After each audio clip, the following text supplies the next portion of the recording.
अस्सलाम वालेकुम everyone, welcome to बिब्लियोथेरेपिस्ट। उम्मीद है आप सब खैरियत होंगे।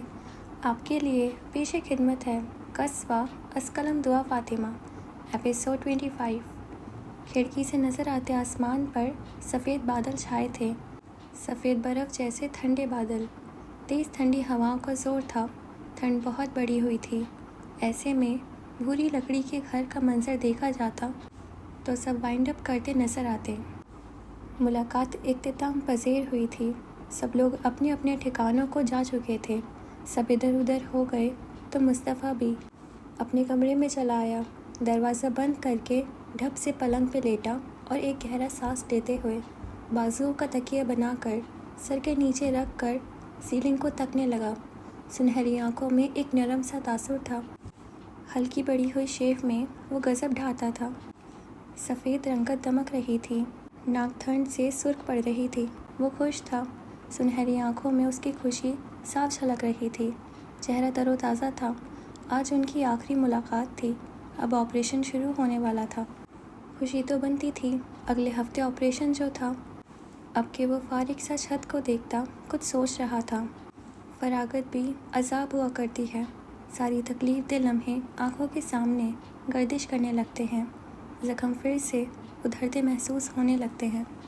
फरागत से निजात पाने के लिए उसने यूं ही अपना फ़ोन साइड टेबल से उठाया और गैलरी खोली। आगे पीछे ऊपर नीचे करते हुए एक तस्वीर पे उसका हाथ गोया थम सा गया। उंगलियां बेसाख्ता उस तस्वीर को छू कर ओपन कर चुकी थी। वो तस्वीर सिमल जहांगीर की थी जो उसने चुपके से ली थी। स्याह पाँव को छूती लंबी मैक्सी के साथ स्याह दुपट्टा शानों पे फैलाए वो बेहद हसीन लग रही थी। स्याह लंबे बाल खोलकर दाई जानिब पे कांधे से आगे गिराए हुए थे। हल्का फुल्का सा मेकअप किए, कानों में डायमंड टॉप्स पहने वो स्याह चमकती आंखों से कहीं देख रही थी। ये उस दिन की तस्वीर थी जब वो सारे कज़न्स मिलकर पहली बार आउटिंग पे गए थे। वो इस तस्वीर में मुस्कुरा रही थी, चेहरे पे अलूही सी चमक थी। कितना अच्छा दिन था ना वो, सब कितने खुश थे। मगर फिर उसने सब बर्बाद कर दिया था। उनसे यहाँ आँखों में चमकती खुशी और उस खूबसूरत चेहरे की मुस्कुराहट, उसने सब छीन लिया था। उसने सिमल को मौत के मुंह में पहुँचा दिया था। उसने उसको बर्बाद कर दिया था। उसने उसे तबाह कर दिया था। वो मर रही थी और तब वो बेबस था। उस लम्हे अगर उसका बस चलता तो वो सब ठीक कर देता। हाय, मगर वो बेबस था। अनीसा की बेरुखी, जाहिद की नाराज़गी, मरहा का उखड़ा सा सलूक और अंदाज, जहांगीर की सख्त नज़रें, जाफ़र की अफसोस भरे निगाहें, हुमायूं की दहकती निगाहें, कुलसुम दादी की गुस्से से जलती सुर्ख अंगारा होती आँखें, दादा की दुख भरी आवाज़ और आवाज़ारी, मुस्तफ़ा, मेरी बच्ची को बचा लो मुस्तफ़ा, मैं तुम्हारे सामने हाथ जोड़ता हूँ। वो रोते रहते थे और मिन्नतें करते रहते थे। एक दो बार तो हाथ भी जोड़ चुके थे उसके सामने, पर वो क्या बताता उन्हें कि वो आँखें जो इस वक्त बंद हैं उन्हें वो कभी नम भी नहीं देख सकता था। वो उस लड़की को ज़रा सी भी तकलीफ़ नहीं दे सकता था जो आज महज उसकी वजह से मौत और ज़िंदगी की जंग लड़ रही थी। वो कैसे उसको तकलीफ़ दे देता? वो तो उसकी पसंदीदा शख्सियत थी जिसके लिए वो खुद को भी नज़रअंदाज कर सकता था, पर ना जाने कैसे उससे इतनी ज़्यादती हो गई थी। एक आंसू उसकी आँख से निकलता गाल पे लुढ़कता हुआ पलंग में जज्ब हो गया था। हलक में गिरहें बन रही थीं। आंसू रोकने के बायस हलक में तकलीफ़ होने लगी थी। ज़ब्त से आंखें और चेहरा सुर्ख पड़ रहा था। बसारत धुंधला गई थी और वो तकलीफ दे मंजर फिर से आंखों के सामने आ गए थे। 1 साल कबल सिमल को नर्वस ब्रेकडाउन हुआ था और डॉक्टर्स ने शुरू के 24 घंटे क्रिटिकल बताए थे। अगर उसे इन 24 घंटों में होश न आता तो उसकी डेथ भी हो सकती थी और वो कोमा में भी जा सकती थी। जब से डॉक्टर ये बताकर गया था तब से अब तक 24 घंटे तकरीबन ख़त्म होने को थे। सब बारी बारी जाकर सिमल को एक एक बार देख आए थे। डॉक्टर्स ने कह दिया था कि किसी की भी किस्म की खबर के लिए तैयार रहें। मुस्तफ़ा को भी उसे देखने जाना था मगर हिम्मत ही ना हो सकी। वो मुसलसल नमाज के कमरे में बैठा रो कर दुआएं कर रहा था। कल से रो कर आंखों का बुरा हाल हो गया था آنکھیں سوجی ہوئی اور سرخ متورم سی ہو رہی تھی۔ کل سے وہ بہت سے لوگوں سے بہت سی باتیں سن چکا تھا۔ گھر کے ہر ایک فرد کو ان دونوں کے مابین چلے پچھلے 4 سال کے معاملات کے بارے میں علم ہو گیا تھا۔ اس کی ہمت اب جواب دینے لگی تھی۔ ایک دو بار تو اس کے صبر کا پیمانہ لبریز ہو گیا تو اس کا جی چاہا کہ خود کو جا کر ہسپتال کی عمارت سے نیچے پھینک دے، لیکن اس خیال کے اظہار پہ سکندر نے اسے ایک زوردار تھپڑ رسید کیا اور صاف لفظوں میں اسے باور کروا دیا کہ اس نے ایسی کوئی کوشش کی بھی تو وہ اس کے ہی پیچھے ہسپتال سے کود کر جان دے دیں گے۔ فراج قصر شاہ سے اس کے ساتھ ساتھ ان کا جنازہ بھی نکلے گا۔ اس اتنی واضح دھمکی کے بعد اس میں دوبارہ کچھ بھی کہنے کرنے کی ہمت نہ آئی۔ وہ ابھی اس وقت بھی دکھتے گلے کے ساتھ رو رہا تھا جب اس کے کندھے پہ ہاتھ رکھ کر کوئی اس کے برابر آ بیٹھا تھا۔ وہ ہمایوں تھا اور اپنی سبز متورم آنکھوں سے اس کی سنہری متورم آنکھوں میں دیکھ رہا تھا۔ مصطفیٰ، تم سمل سے ملنے نہیں گئے؟ وہ بہت ہی نرمی سے پوچھ رہا تھا۔ مصطفیٰ نے نم آنکھوں کے ساتھ ہولے سے سر نفی میں ہلایا تھا۔ وہ اب ہمایوں سے نظریں ملانے کے بھی قابل نہیں رہا تھا۔ بلا وجہ کی شرمندگی تھی۔ اللہ تمہاری دعائیں سن لے گا مصطفیٰ۔ تمہاری اس حالت پہ تو مجھ جیسے ادنی بے رحم انسان کا بھی دل پگھل گیا جو تم سے نفرت کرتا ہے، وہ کہتا جا رہا تھا، اور مصطفیٰ سوکھے لبوں اور دکھتے گلے کے ساتھ اسے سن رہا تھا۔ ہاں، وہ ہمایوں صدیق شاہ تھا۔ وہ اپنی نفرت کا اظہار بھی یوں کیا کرتا تھا جیسے اپنی محبت کا اظہار کر رہا ہو۔ وہ اللہ تو ہے ہی رحیم اور کریم، وہ کیوں نہ تمہاری سنے گا۔ تم جاؤ اور جا کر سمل سے ملو، اسے دیکھو، اسے جگانے کی کوشش کرو، اللہ سے دعا کرو۔ 24 گھنٹے ختم ہونے والے ہیں، صرف 40 منٹ رہ گئے ہیں۔ تم اللہ پر بھروسہ کرو اور جاؤ اس کے پاس۔ ہمایوں نہایت نرمی سے کہہ رہا تھا۔ مصطفیٰ اسے چند پل خاموش نظروں سے دیکھتا رہا، پھر چہرے پہ ہاتھ پھیرتا، سر ہلاتا، اٹھ کھڑا ہوا تھا۔ اس کے قدموں کا رخ اب ICU کی جانب تھا۔ ICU کی جانب بڑھتے ہوئے اس کے قدموں میں لرزش سی تھی۔ اس میں نگاہیں اٹھا کر باقی سب کی نگاہوں کا سامنا کرنے کی ہمت نہیں تھی۔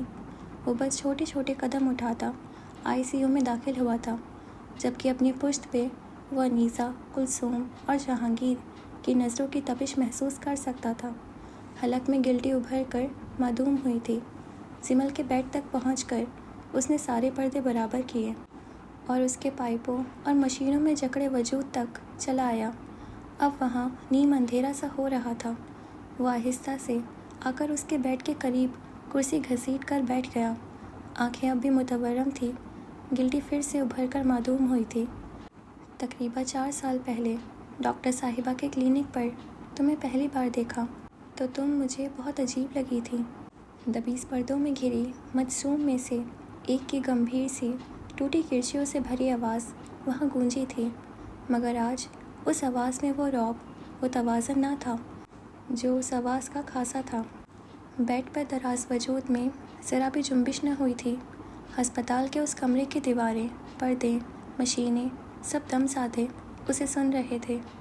بس نہیں سن رہی تھی تو وہ نہیں سن رہی تھی۔ تمہیں جاننے اور پہچاننے پر تم مجھے کافی دلچسپ لگی تھی۔ پھر سے وہی آواز گونجی تھی۔ ڈرپ کا مایا قطرہ با قطرہ زمل کے بے حس و حرکت جسم میں شرائط کر رہا تھا۔ اچھی کب لگنے لگی اندازہ ہی نہیں ہو سکا کبھی، وہ دکھتے گلے کے ساتھ کہہ رہا تھا۔ آنکھیں اب خشک ہو چکی تھیں، حلق بھی شاید سوکھ گیا تھا۔ پھر مجھے تمہیں چھوڑنا پڑا، وہ بھی تمہاری ہی وجہ سے، ہمایوں کی وجہ سے۔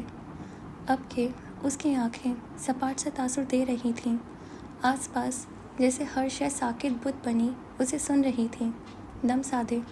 سمل جہانگیر کی پلکوں میں لرزش سی ہوئی تھی، پلکوں کے کناروں پر ہلکی نمی دکھی تھی۔ وہ اسے دیکھے بنا چہرہ جھکائے کہتا جا رہا تھا، یوں جیسے وہ واقعی اسے سن رہی ہو۔ ایمان سے منگنی اسے شادی پر میں دل سے مطمئن تھا پر خوش نہیں۔ مصطفیٰ سالے کی خوشی کا تعلق صرف اور صرف سمل جہانگیر سے ہے، یہ شاید میں بھول گیا تھا۔ اس نے ایک گہرا سانس خارج کیا تھا۔ اس کے انداز میں تھکاوٹ تھی गोया वो खुद को धोखा देते देते अब थक गया था। फिर मान भी चली गई, खाला भी चली गई, सब खत्म हो गया, सब छोड़ गए मुझे। उसके लहजे में टूटे दिल की किरचियाँ थीं। फिर मैंने अपनी ज़िंदगी का एक मकसद बना लिया। उसने एक लंबा वक्फा लिया था। आसपास हर शय मुंतज़िर सी अपनी समातें उस पर टिकाई हुई थीं। खामोशी जानलेवा महसूस हो रही थी।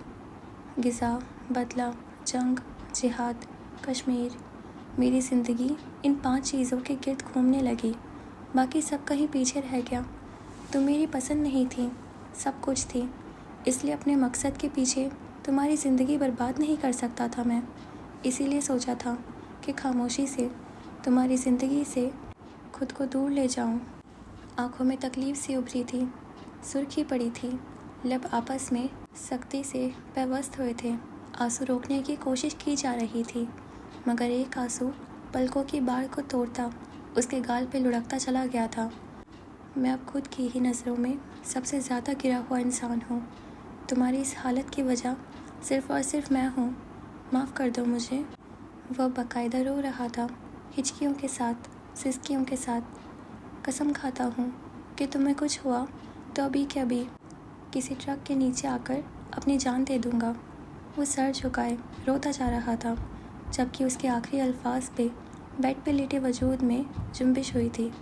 आंखें धीरे से खुली थीं, लब दबाकर उसने बेख्तियार ही उमड़ कर आती मुस्कुराहट को दबाया था।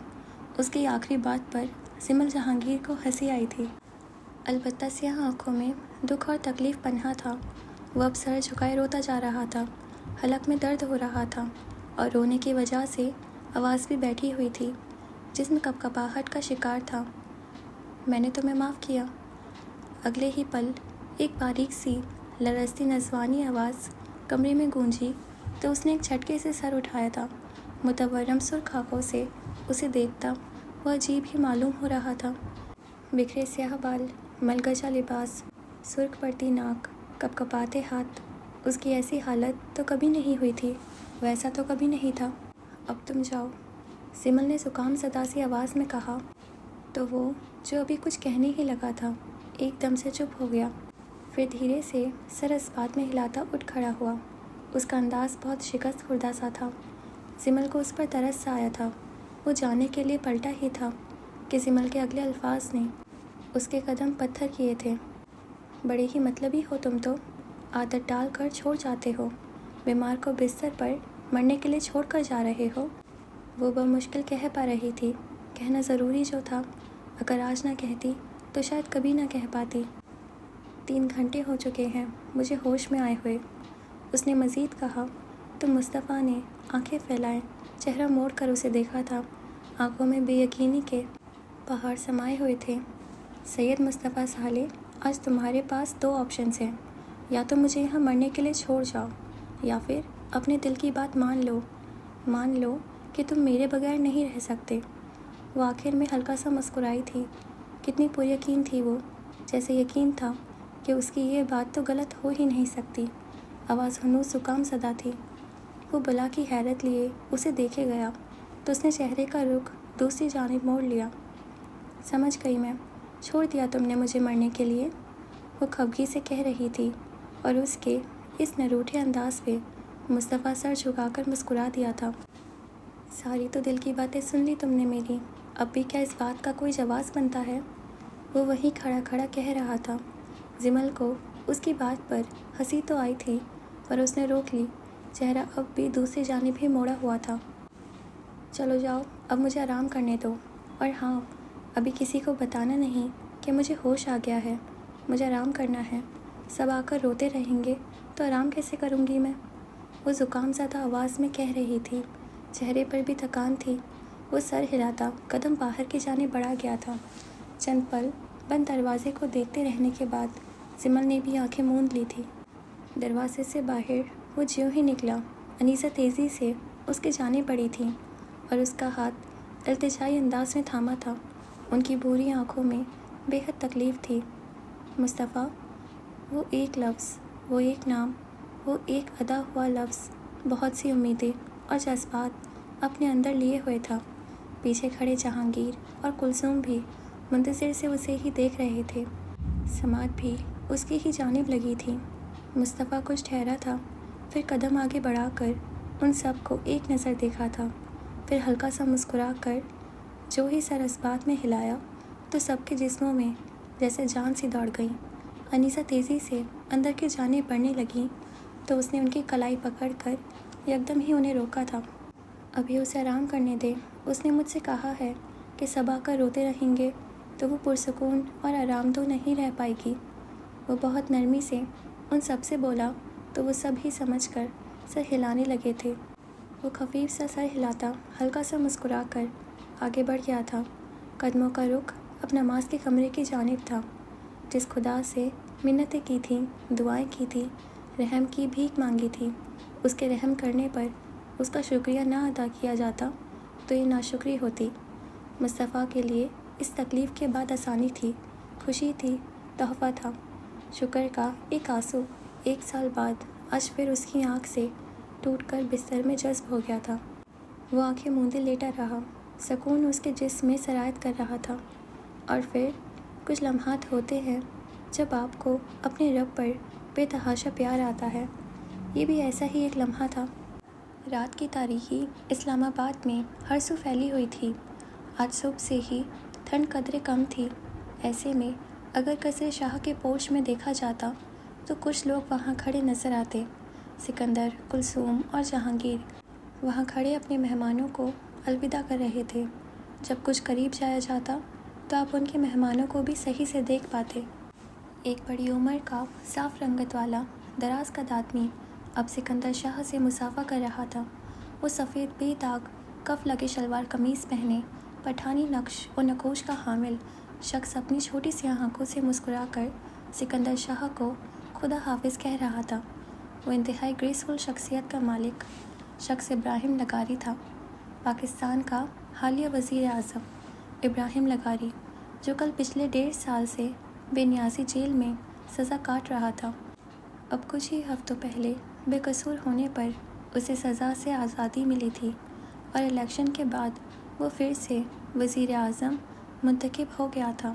اس کے ساتھ پاکستانی قوم تھی جس نے پچھلے 1 سال سے نان گورنمنٹل بائیکاٹ اور کوآپریشن موومنٹس کر کے اسے باہر نکلوایا تھا۔ پاکستان کے عوام واقعی اس کے بہت بڑے مداح تھے۔ چل ابراہیم صاحب، پھر ملاقات ہوگی، سکندر مسکراتے ہوئے کہہ رہے تھے۔ ابراہیم نے سر کا خفیف سا اشارہ کر کے مسکراتے ہوئے جہانگیر سے مصافحہ کیا اور پھر سکندر کی جانب مڑ کر انہیں مشکور نگاہوں سے دیکھا۔ انشاءاللہ سکندر صاحب، آپ کی مدد کا بے حد شکریہ۔ اگر آپ ہماری عوام کو ان موومنٹس کا آئیڈیا نہ دیتے تو شاید آج میں ابھی تک جیل میں ہوتا۔ آپ نے ہر موقع پر بہت ساتھ دیا ہے، میں آپ کا بے حد مشکور ہوں، ابراہیم لغاری نے اپنی بھاری متوازن سی آواز میں کہا تو سکندر شاہ مسکرا کر رہ گئے۔ پھر ابراہیم صاحب اپنی اہلیہ کے ساتھ اپنی گاڑی میں سوار ہو کر گھر کی جانب روانہ ہو گئے تو سکندر، کلثوم اور جہانگیر بھی گھر کے اندرونی جانب بڑھ گئے۔ مصطفیٰ سے بات ہوئی؟ اندر جاتے ہوئے کلثوم نے پوچھا تھا۔ آوازیں اب ہلکی ہوتی جا رہی تھیں۔ انیسہ سے بات ہوئی تھی، بہت جلد آپریشن شروع کریں گے وہ لوگ۔ جواب جہانگیر کی طرف سے آیا تھا۔ رات قطرہ قطرہ بہتی جا رہی تھی۔ اوپر آسمان میں کھڑا چاند دھیرے دھیرے تاریکی کو گہرا ہوتے ہوئے دیکھ رہا تھا۔ اگلی صبح کا سورج طلوع ہوا تو پرندے اپنے آشیانوں سے باہر آئے اور رزق کی تلاش میں ادھر ادھر بھٹکنا شروع کیا۔ آج موسم بہت زیادہ سرد نہیں تھا، البتہ آسمان پر بادل آج بھی چھائے ہوئے تھے۔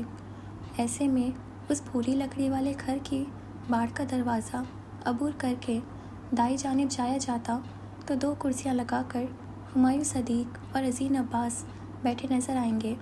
دونوں کرسیوں پر ایک دوسرے کے مقابل بیٹھے وہ جہانگیر کے بھیجے گئے ہتھیاروں کے بارے میں بات کر رہے تھے جو پچھلی رات ہی انہوں نے خفیہ طریقے سے ان تک بھجوائے تھے۔ آپریشن شروع ہونے والا ہے، بس اللہ سے دعا ہے کہ ہمیں ہمارے مقصد میں کامیابی حاصل ہو۔ عظیم ہلکی سی نرم گرم سی مسکراہٹ کے ساتھ ہمایوں کو دیکھتے ہوئے کہہ رہا تھا۔ ویسے میں ایک بات سوچ رہا تھا عظیم۔ اچانک ہی ہمایوں نے کوہنی کرسی کے ہتھے سے ٹکا کر 2 उंगलियां थोड़ी तले रख कर दिलचस्पी से उसे देख कर कहा तो अजीम मुड़ कर पूरी तरह उसके जानिब मुतवज्जो हुआ। हुमायूं ने कहना जारी रखा था, जब तुम यहाँ पर आए थे तब तो तुम मुझे काफ़ी गैर संजीदा से इंसान लगते थे, और तुम थे भी वैसे ही, लेकिन अब तो तुम बिल्कुल बदल गए हो, संजीदा से हो गए हो। अपनी सब्ज़ आँखों को अजीम की सुरमई आँखों में गाड़े वो कुछ दिलचस्पी से उसे देखता पूछ रहा था। अजीम उसकी बात पे खुले दिल से मुस्कुराकर कुछ सीधा हो बैठा था। जब मैं यहाँ आया था तो गैर संजीदा तो नहीं, खैर, मगर मस्तियाँ बहुत करता था। फिर एक दफ़ा मैंने सोचा कि इन मस्तियों और शरारतों में दिमाग ज़ाया करने के बजाय अगर यही एनर्जी जंग के लिए लगाऊं तो बहुत कुछ कर सकता हूं। इसके अलावा यहाँ मौजूद लोगों का जज्बा और जोश और मकसद से अकीदत देखकर मेरा दिल बदल गया। खुद ब खुद ही संजीदा हो गया मैं। वो आंखों में अकीदत लिए कह रहा था और हुमायूं उसे चुपचाप हल्की सी मुस्कान के साथ सुनता जा रहा था। खैर, चलो अच्छी बात है, उसने समझते हुए सर हिलाया था। पता है हुमायूं भाई, जब सैद भाई के कैंसर की खबर मुझे मिली थी ना, मैं पूरी तरह तड़प गया था। मेरी रूह बेचैन हो गई थी। दिल चाह रहा था कि उड़कर पेशावर पहुंच जाऊं, मगर नहीं जा सकता था। वह आहिस्ता आहिस्ता दूर कहीं खला में देखते हुए कह रहा था। आसपास हर शय जैसे पस मंज़र में जाने लगी थी। खामोशी और सन्नाटा सा था जिसने उसे अपने घेरे में ले रखा था। बेबस था, मकसद के आगे नहीं, जिम्मेदारी के आगे। वो जिम्मेदारी जो मेरी कौम और मेरे दीन के भाइयों की थी। उसके बाद भाई का इंतकाल हो गया। मैं तब भी नहीं जा सका। मैं और टूट गया था, दिल किरची किरची हो गया था। पर फिर जिम्मेदारी और मकसद की तकमील के जोश ने दिल को जोड़ दिया। वो आहिस्ता आहिस्ता हल्की सी आवाज़ में किसी अजीब एहसास के ज़ेर असर कहता जा रहा था। और पता है क्या भाई, टूट कर बिखरने के बाद जुड़ने वाले दिल बहुत मजबूत हुआ करते हैं। टूट कर बिखरने वाले दिल जुड़ते ही कब है अजीम? हुमायूं के दिल से निकलने वाले अल्फाज लाशौरी तौर पर उसके लबों से भी अदा हो गए थे। वो बोलकर अचानक ही चुप हो गया था। जुड़ते हैं, बिल्कुल जुड़ते हैं। इंसानों के हाथों तोड़े हुए दिलों को अल्लाह ताला जोड़ता है भाई। और जिस ज़ख्म पर मरहम हमारा रब रखे, वो ज़ख्म कब नासूर बनते हैं। ज़मीन वालों के तोड़े हुए दिल आसमान वाला जोड़ता है, और ज़रूर जोड़ता है, बस सही वक्त पर। अजीम अजीब से लहजे में कह रहा था। उसकी आंखों में मौजूद कुछ देर पहले वाली वीरानी की जगह अब एक मनफरद से जज्बे ने ले ली थी। बड़ी गहरी बातें करते हो भाई। हुमायूं छुरछुरी लेकर हल्का सा मुस्कुराया था, फिर उठ खड़ा हुआ था। मैं ज़रा जाकर मुस्तफ़ा को दादा का पैगाम दे दूं। वो मुस्कुराते हुए वहाँ से चला गया था, जबकि अजीम कुर्सी पे बैठा, हत्थे पे कोहनी टिकाए, अपने चेहरे को बाएं हाथ के प्याले में डाले किसी गहरी सोच में खोया हुआ मालूम होता था। वो वाकई बहुत गहरा हो गया था। ज़िंदगी अच्छे अच्छों को तल्ख गहराइयों में धकेल कर उसे संजीदा बना डालती है। है बड़ी जालिम शय है ये ज़िंदगी। ओके फ्रेंड्स, आज के लिए बस इतना ही। बाकी पार्ट नेक्स्ट एपिसोड में। तब तक लिए आप हमारे चैनल को सब्सक्राइब कर दीजिए और हमारे इंस्टाग्राम को फॉलो कर लीजिए। खुदा हाफिज़।